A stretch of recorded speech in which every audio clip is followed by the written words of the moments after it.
దేవాది దేవునికి మహిమ కలుగును గాక. మీ అందరికీ నా హృదయపూర్వక వందనాలు తెలియజేస్తున్నాను.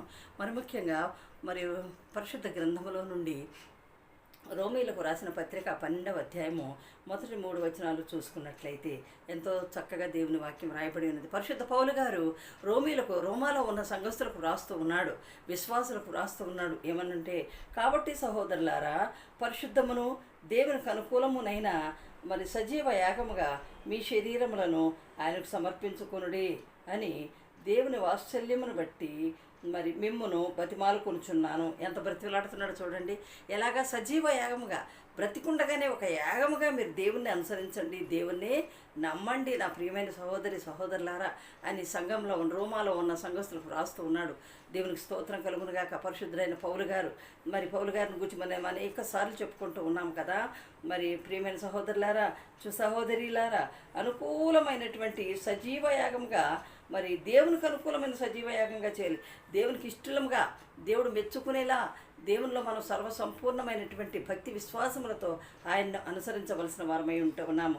సజీవ యాగముగా మీ మన శరీరాలని దేవునికి సమర్పించుకొని దేవుని సేవలో మనం ముందుండాలని దేవుని వాత్సల్యమును బట్టి మిమ్మల్ని బ్రతిమాలుకొనుచున్నాను, బ్రతిమలాడి చెబుతున్నాడు.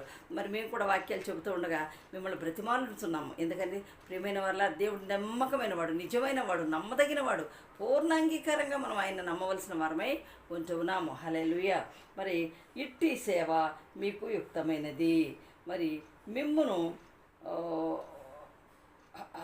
దేవునికి స్తోత్రం కలుగునుగాక. ఇట్టి సేవ మనం జరిగించాలని పౌలు గారు కోరుతూ ఉన్నాడు.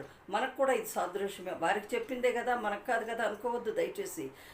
కాబట్టి మనము దేవుణ్ణి సంపూర్ణముగా సజీవ యాగంగా మన శరీరాలను ఆయనకి సమర్పించుకోవాల్సిన వారమై ఉంటూ ఉన్నాము.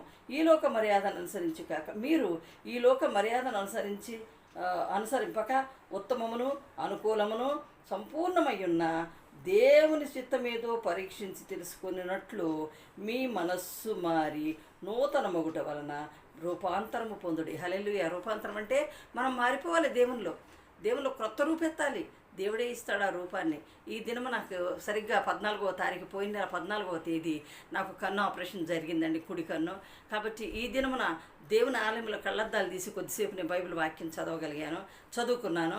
అదేవిధంగా ఈ బైబిల్ కళ్ళద్దాలు తీసి నాకు కనపడినట్లుగా ఉంటుంది. కానీ కొంచెం ఈరోజే కదా మొట్టమొదటిగా అద్దాలు తీసింది. కాబట్టి దేవుని ప్రశస్తంగా గ్రంథాన్ని ఈ పరిశుద్ధ పునరుద్ధాన దినాన్ని చదవాలనే ఆశతో నేను చదువుతూ ఈ కొద్ది మాటలు చెబుతూ ఉన్నాను. కాబట్టి మనం ఎలా ఉండాలి? లోక మర్యాదను అనుసరించొద్దండి. లోకస్తులు ఏమనుకుంటారో అనుకోవద్దండి. దేవునిలో సంపూర్ణంగా దేవుని సేవించాలి.